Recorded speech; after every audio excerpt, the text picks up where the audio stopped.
Welcome,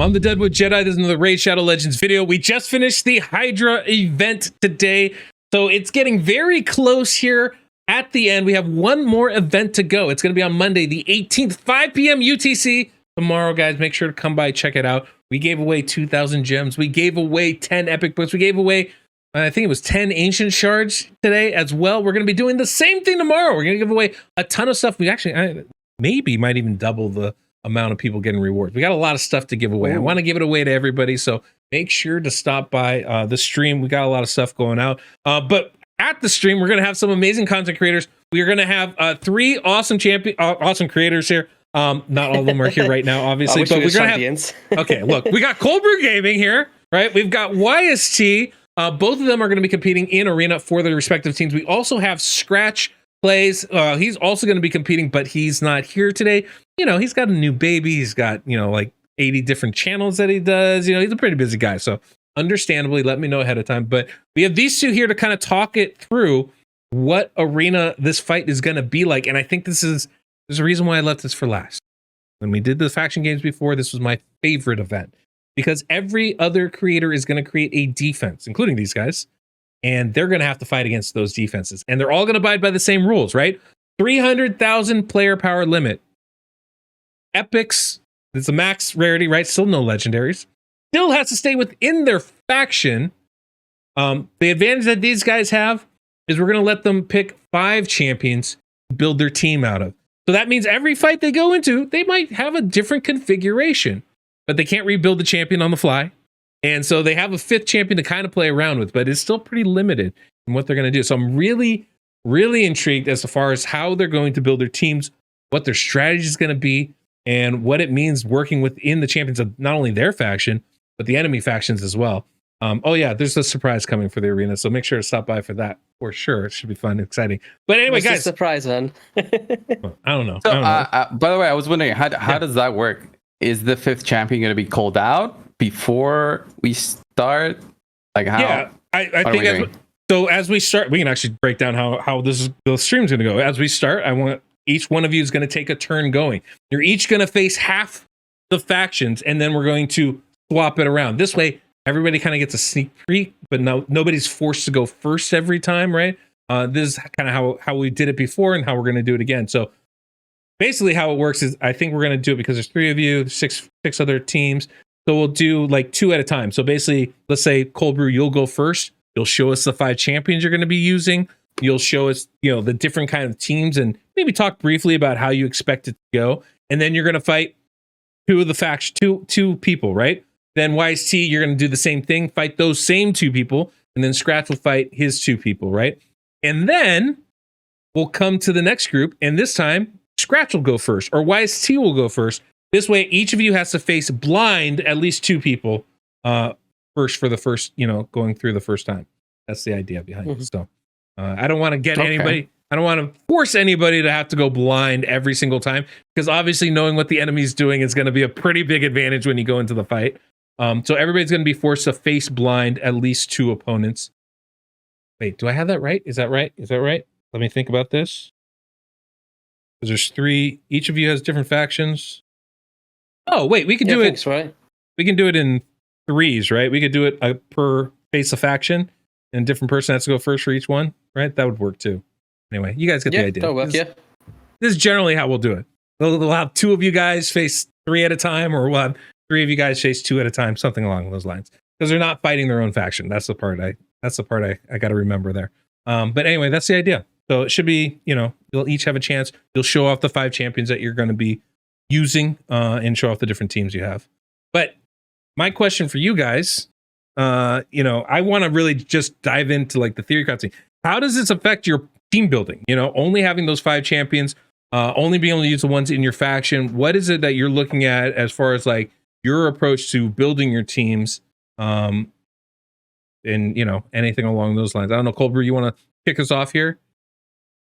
Yeah, I was just looking at my own, you know, potential teams that I could make through the Dark Elves. Of course, I've already showed my cards with Illyria having that big 6-star awakening, so that is an obvious possibility that I use her as a nuker.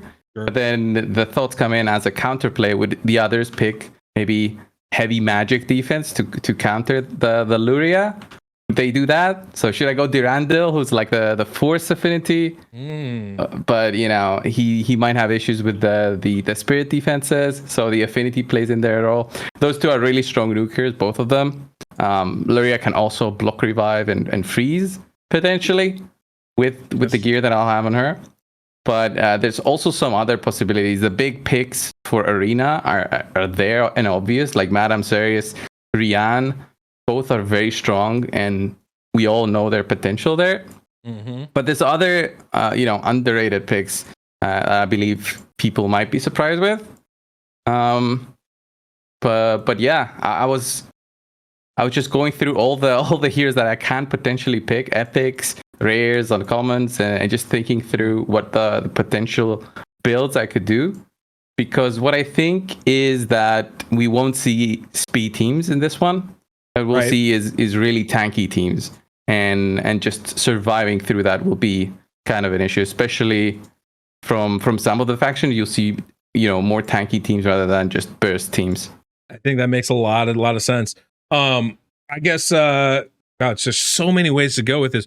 YST, you're rocking the Ogre faction. Is there anything like as far as the champions, your approach to this? What are you thinking? Yeah, I think like one of the ones with this faction is that I haven't really got a competitive edge over is there's no revivers. So I need to and I haven't got really any like increased attack into increased turn meter champs. So speed race is not going to be a thing either. So I'm just going to have to probably go for like the super annoying slow route. Like I know we're speaking about this behind the scenes a little bit, like if there's stone skin everywhere, like how are we going to be able to counter this? We're going to have to be sitting through that, and all of these powerhouse damage dealers, like if they're sitting there for 2 turns, like your opposition might come through and kill you anyway because your stuff is wearing off, right? So like I might even be considering some bomb champions. I've got some of the best bomb champions in this faction. Interesting. So yeah, you do. I've got champions such as Galka, I've got Grunge Killjoy, so I can come through in some stone skin high attack bomb champions and just melt somebody. I could be doing that. I could be going for like a full out damage Siege Hulk with like a 6-star blessing. Like there's some ways I could be going, but I'm not throwing my cards. Siege Hulk is so good. Yeah, he really is really good. It's an interesting one because I can't beat the speed race, and at the same time it's like trying to find that balance of not going faster than the opposition that's in the stone skin because I want them to wear off in a sense, and also reaction as well, right? It's a big thing. Affinity reaction also. So yeah, so there's lots of things to consider when you're facing these teams. The arena meta is in a little bit different place this time around than it was last year, right? We had stone skin before, but it's really solidified a lot as far as like being where it is in the meta. Also, like just the idea of going second is really, really popular. Like I think when we did it before, there was a fair amount of go first style teams. And I'm very curious to see what comes around. And it's not just about having stone skin before, but like the prevalence of it. We have more of it. We have better gear with it, right? Like we just have been able to accumulate it longer. So I'm really interested to see how that goes. Now I have a kind of a separate question for you guys, since obviously you both have some interesting strategies. I love the bomb idea. I think that's a really, unique option here. And I do want to kind of get into the individual builds offensively for you guys. But also, I'm curious, you're, setting up a defense versus setting up an offense. How different is that for you guys? Because, one of the things we're offering in this fight is going to be if the defense wins a fight. And by win, I mean kills the attacker. The defense is going to get, that team is going to get half a point. So if your defense wins all their fights, kills all the attacks, they're going to get an extra point for your team, which is pretty significant, I would say. And you do that up 3 times. That's like getting a free silver medal. So everybody, has a chance to actually win the whole competition due to that alone. But the approach. Wait, is it kills or survives? Kills. Because, one of the other things I'm actually curious to hear what YST says, we do have a time limit on these. We got a 4-minute time limit so that these fights don't go forever. If time expires, no points for the defense, no points for the offense, right? Doesn't count as a win for the offense, but that way, no points for the defense. This is partially to encourage non-stall teams. I think they're pretty boring. I think everybody thinks they're pretty boring. But that's still a valid way to I help don't win the know. competition. Paragon, I can think of a really fun defense team. It's not boring. Oh, God.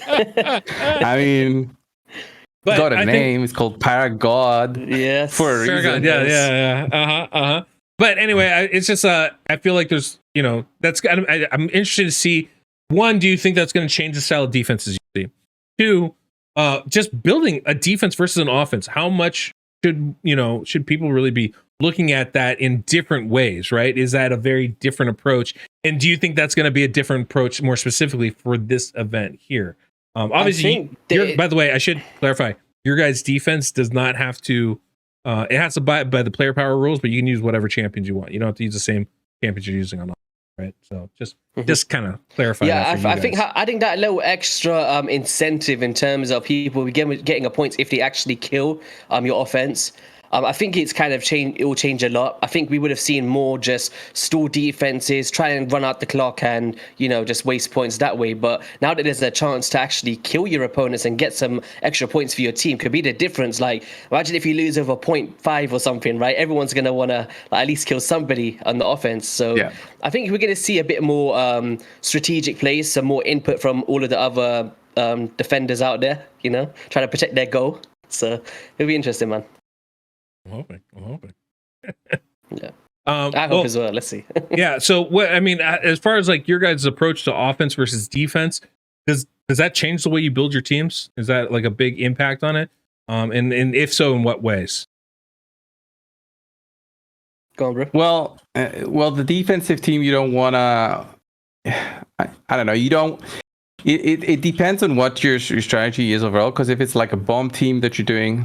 Because YST called it, he has the bomb champions. Like if you're doing a bomb team, it's gonna be very different on when people are attacking you and how people would treat that versus if you're on the offensive, but you want to choose something different. So, I think because everybody's gonna go tanky, everything is just gonna be slow for this one. So we might see something out of the ordinary just to get those extra points on the defenses. That's what I mean. Just maybe somebody goes for like a really strong team, fast team instead of the tankiness to counter all that potentiality and get some points for their team.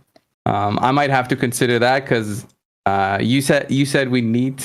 Well, our team is currently last, so I don't think there's even a way to get first. Right? Sure there is. Unless I get wins and I absolutely win the thing, right? You're gonna have to get some wins on defense, yeah. Yeah. So this is the incentive, right? So that's the thing for me. Maybe I'll have to go greedy and try that and see if I can sneak in a win through defense. I think that's got to be part of the plan. Well, then let's talk a little bit about the fact that you guys have 5 champions you can choose from. Build your offensive team. Any 4 combination that you use still abide by that 300,000 player power. But that does mean it gives you a little flexibility. And part of the reason why we implemented this is so that there's so many different varieties of defense, right? It's not just go first anymore.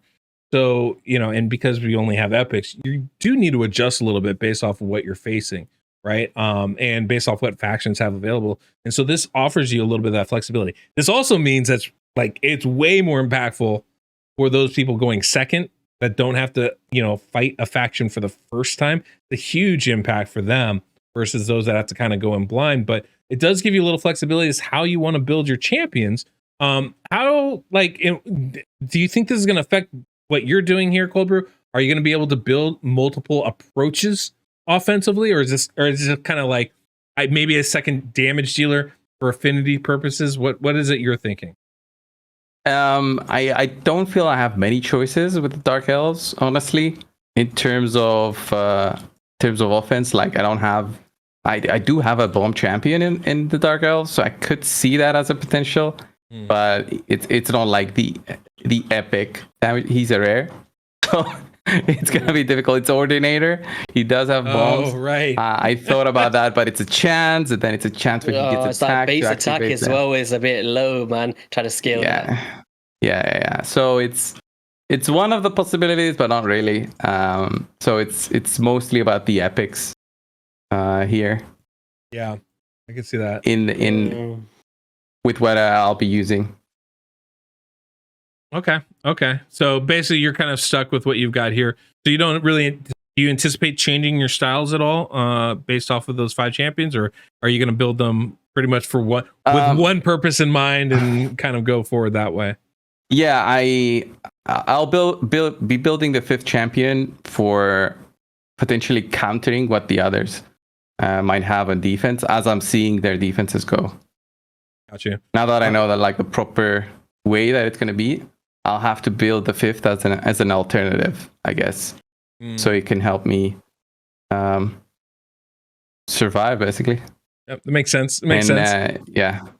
YST, are you kind of thinking similar thoughts, or are you like, we're gonna it's do a our pretty one tough thing? one. Like, I've never been like a big arena person in this game. I've always been like PvE, so I've kind of thrown myself in the deep end just for fun on this one.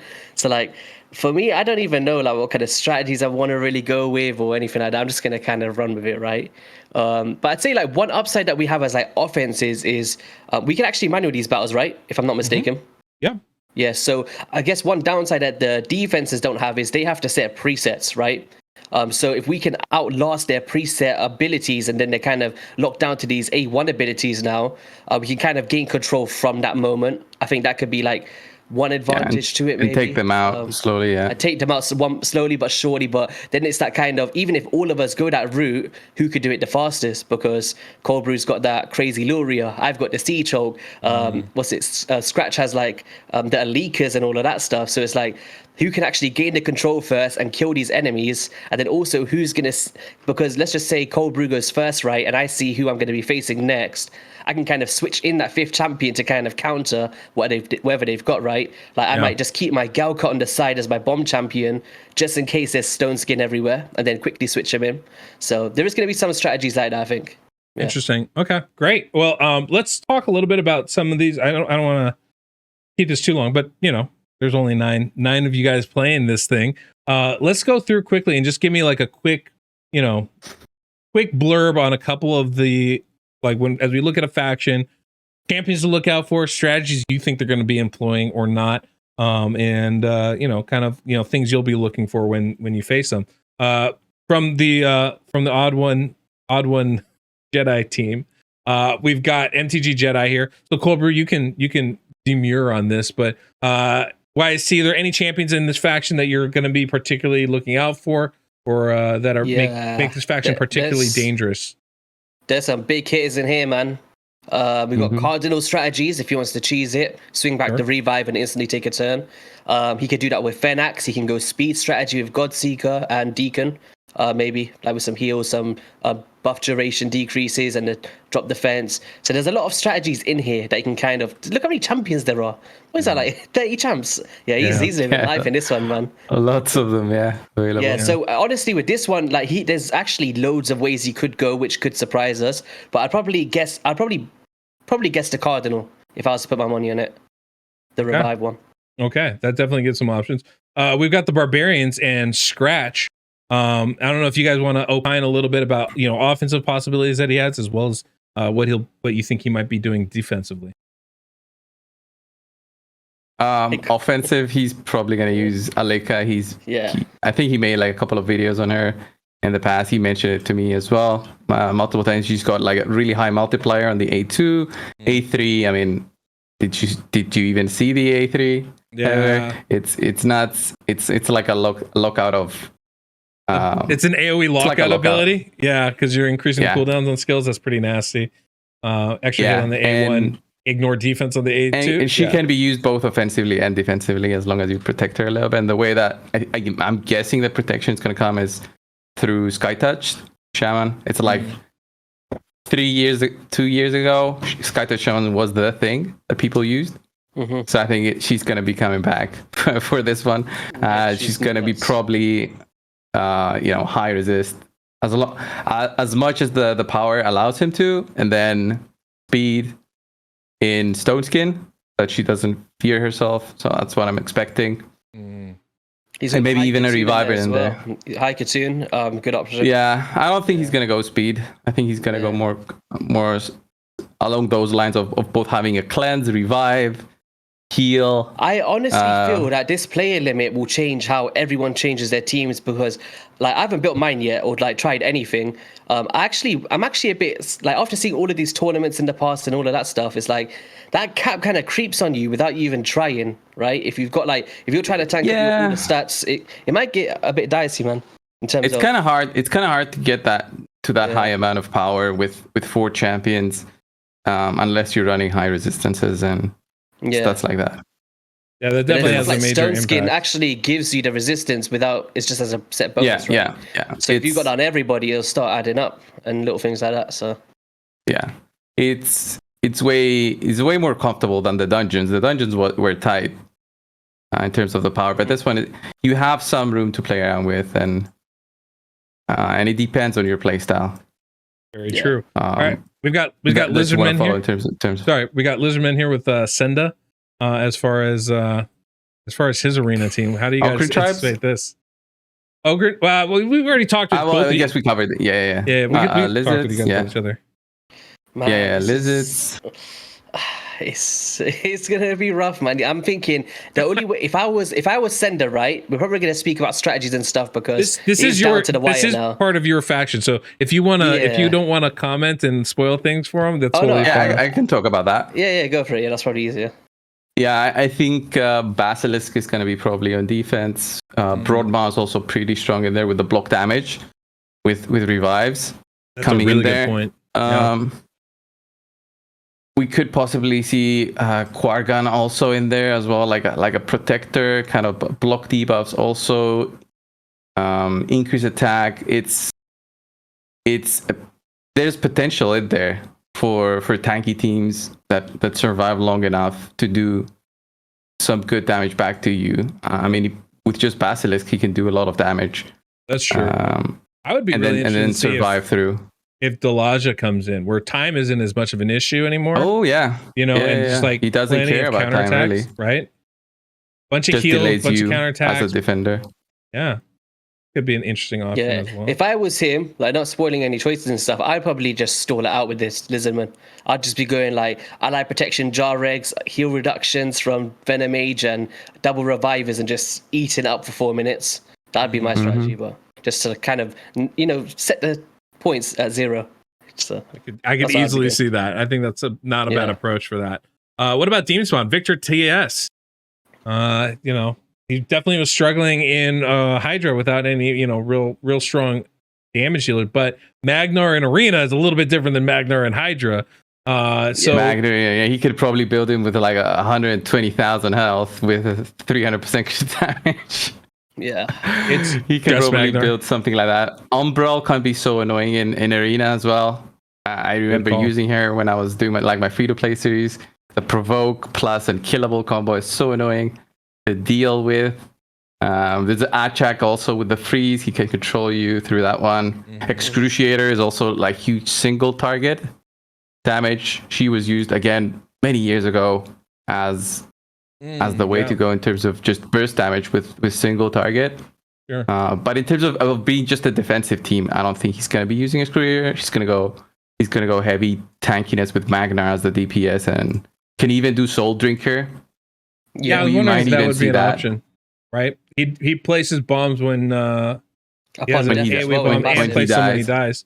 So that could be an interesting combination. Like that combined with Magnar could be pretty. Might be problematic. It can be scary to nuke them down. Is what I'm saying with AoEs. So you'll have to deal with the bombs some way. That sounds like a lot of fun. First. Like, do you know what? Yeah, I like a Guardian Soul Drinker just to protect everybody. Like, oh, okay. He'll protect himself. One of the most underrated damage dealers from this faction as well is actually Excruciator. Yeah, Coldbrew mentioned her. Excruciator can absolutely. Wait, did you just mention it? Sorry, I was probably blacked out for a second.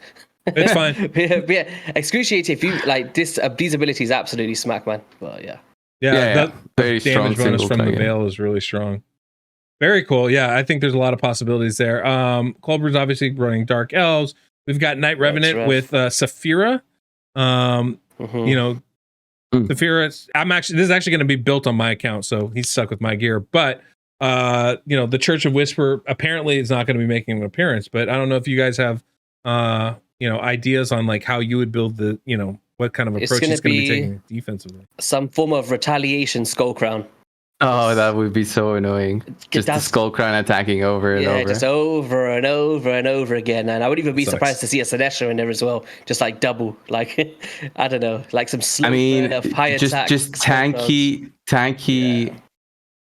Because if that combo is in there, then Skull Crown I think has like two ways, like a revive and then a killable.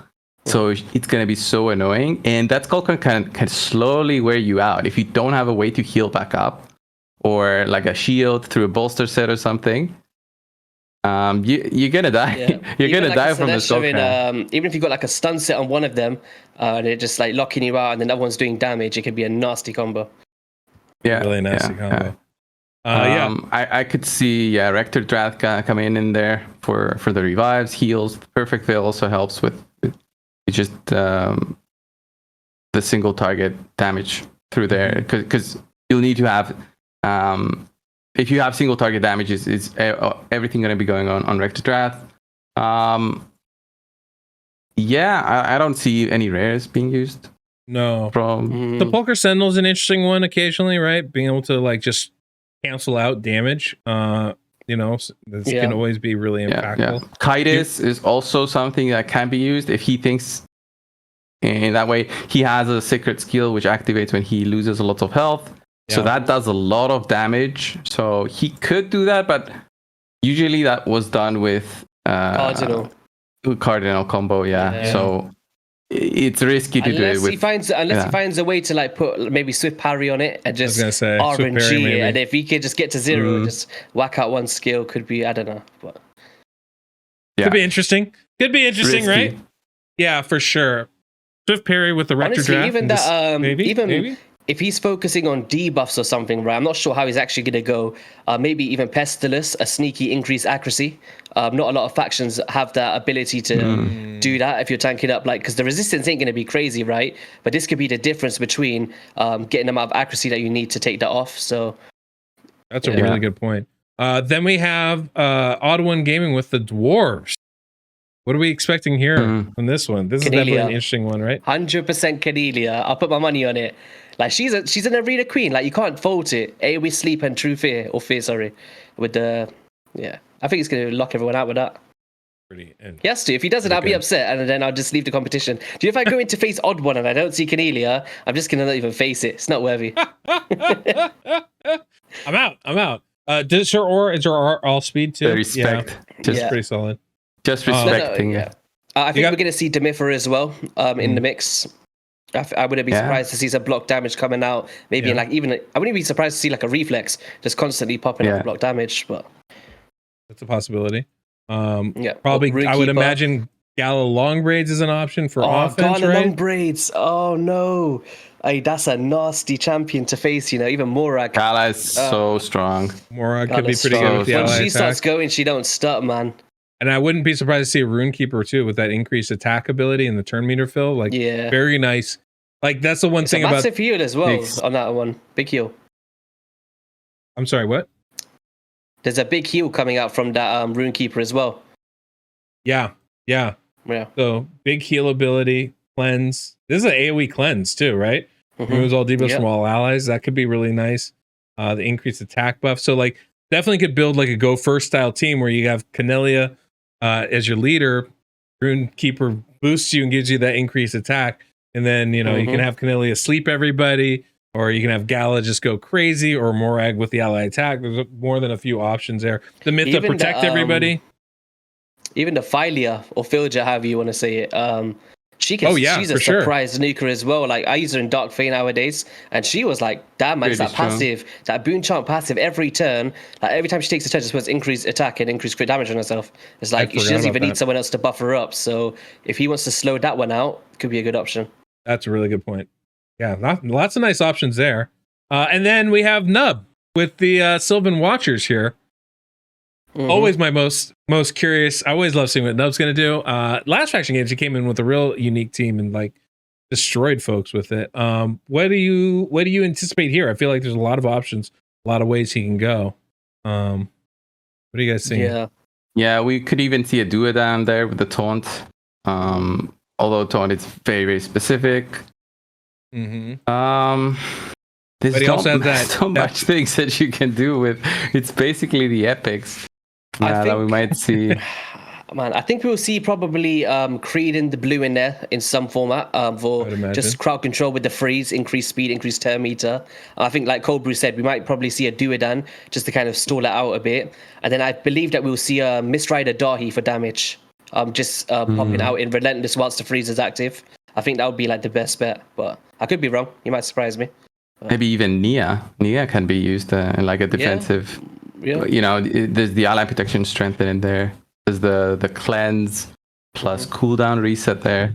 Actually, really strong that in can arena prolong too. the fight. I can be strong there. Or even the Wiranon the Silken, the fills turn meter, increased speed, revivals. She could be like a sleeper. I don't have her personally, but she's like the only reviver from this rarity. So. Yeah, that's not a bad option. Yeah, the interesting thing, I remember when Nia first came out, I was playing around with her, and I found her to be surprisingly useful because often she would reset your nuker because they're the weakest person. And so if you can keep them alive, they're actually just like they'll hit really big, and then she resets and they hit really big again. So it could be really interesting, how that works out. Definitely some options there. Well, guys, that's a lot of, I think we just went through everybody that's actually playing in this. What I found really interesting just going through it, and I think it's such a cool kind of exercise, is that there seems to be more than a few different approaches to this. And so trying to design an offense that's going to deal with all that obviously can be really, really tricky. I'm very curious to see what you guys do. I'm super happy it's going to be you three here at the end. Not only are you guys my vets, having done many of my events before, pretty much all of them, but also you guys are obviously some of the brightest minds in this game, and as far as like coming up with strategies that are going to be able to deal with the limitations that we've given you. I'd imagine that you are three people that are going to be able to do that as well as anybody. So I just want to thank you guys for being a part of this. Any last things you guys want to toss in as far as like thoughts on arena or ideas with your faction or anything along those lines?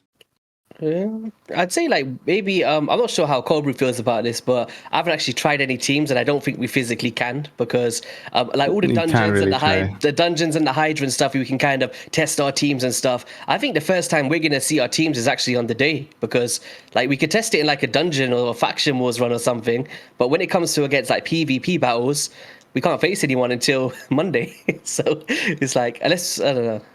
Yes. It's a sticky situation. It's a little challenging. I don't really face anything that challenges your team anyway. You can't go through like gold 5 and just like spam some teams out. It's just gonna be Yeah, because everybody else has their legendaries. Everyone else's defenses are so crazy.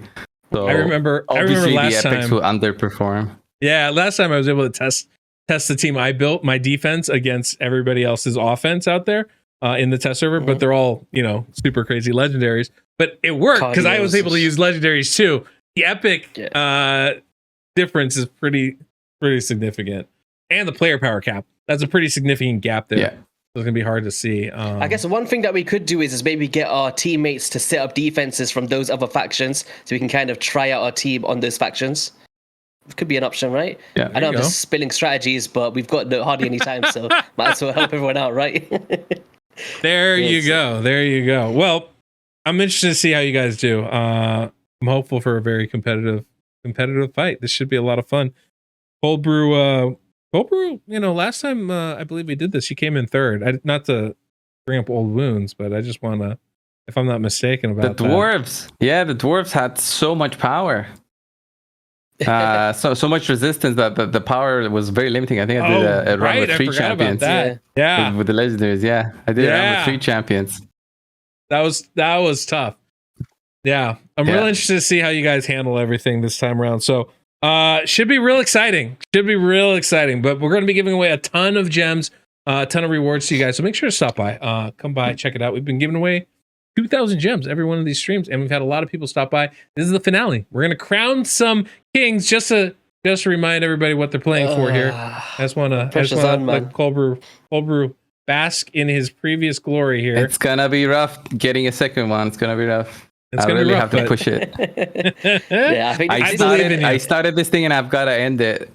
So right? It's it's so tight. I can't call it, man. It's like, because even this, it is every tournament I've kind of guessed who's gonna win and how it's gonna go, and every single one went a different way. Apart from I'd say fine, I kind of seen a law coming, but outside of that, like, I didn't even expect myself to be with Skratch against the Spiders. I honestly thought he had that in the bag, and I was like, midstream, I watched it back yesterday, right? And I was like, oh, I already know that Skratch has got it. I could see it by his face, and then he was just poker facing me the whole time. So whole time. Did he have a bad run, or no? what was it? I didn't have time to watch the runs. I think he got what he kind of expected. I think he said, like, he got one decent run, but yeah. Did you both run pretty much the same thing, like stuns and HP burn? Oh, one thing that was actually crazy about the Spider one was me, OddOne, and Skratch made all completely different teams, because I went with like AoE burns with stun sets and unkillable setting with Maneater, and then OddOneGaming went Geomancer with the reflection of the burns, and then Skratch went with Jotun burn single target and debuff spread. So it was like 3 different strategies. So it was pretty insane, man. Yeah, it was. That's what I meant. That's what I meant. Like HP burn and then trying to get those burns to activate quickly with stuns, but determine if depletions before the spider takes a turn and all of that stress. Yeah, right. That was certainly the approach. It was definitely it was interesting. It was definitely interesting to watch in the bit of a challenge. So it was really cool to kind of see it all, see the way they each went. And I don't think anybody had predicted the results that they were going to be at any. I feel that way pretty much with almost everything, maybe except for your dragon win, Coldbrew. It's been kind of surprises along the way of this competition. So I'm really excited to keep that going. I think the dragon was the easiest and most predictable out of them. We expected Dark Kale to shine there. And Allure, I think it's the same. Those two are the power picks of the epics for those 2 dungeons. For Ice Golem, it was honestly shocking. You couldn't really predict it. It was literally the last run. It was the last run. I think Nubs was like 5 seconds higher than the Lizards, and then he did the last run, and then he did really well. Good RNG, yeah. It was crazy.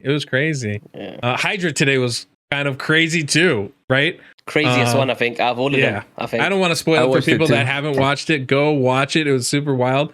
Pretty tense, but it was definitely surprising. All right. Anyway, guys, we're gonna call it here. I just want to say thank you again for obviously being a part of this, but also for doing this event. I'm super excited to have you guys all be a part of it. I'm gonna also like say, hey, maybe you guys should probably make sure your teammates are on the ball here. Those defenses are gonna matter.